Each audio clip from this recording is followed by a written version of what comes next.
кылды, жогорулатты. Бирок андан тышкары дагы маселе бар да, мугалимдин имиджи деген, мугалимдин социалдык абалы деген.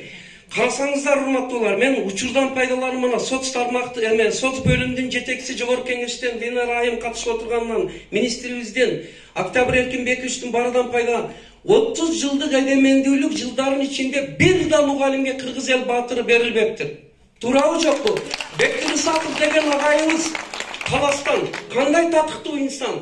Өзүңүз азыр айттыңыз, мына эл мугалими, кыргыз эл баатыры мугалим жүрөк дегенде, ана ошондон башкалардын мугалим болгусу келер деген, мына биринчи, бир кол чаап эгер болсо, мен ойлойм Жогорку Кеңеш жана Октябрь Эркинбекович буга сөзсүз жеткизип өз ойлорун айтат деп. Экинчиси, бизде Кыргызстанда эң сонун педагогикалык идеялар бар. Бирок бир өкүнүчтүүсү, педагогикалык инновациялык идеялардын банкы, реестри жок.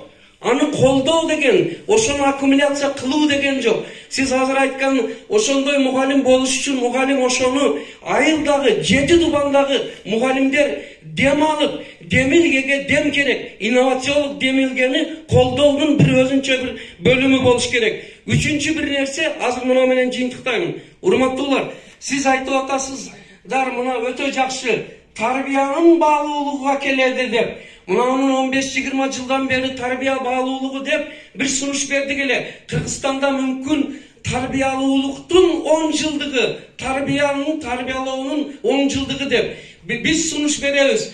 Химия, физикадан кандай олимпиада өтсө, адамгерчиликтин, тарбиялуулуктун дагы бир олимпиадасы өткөрүлүп, тарбиянын кадыр баркыны бир көтөрсө деген сунушту айтат элек. Рахмат.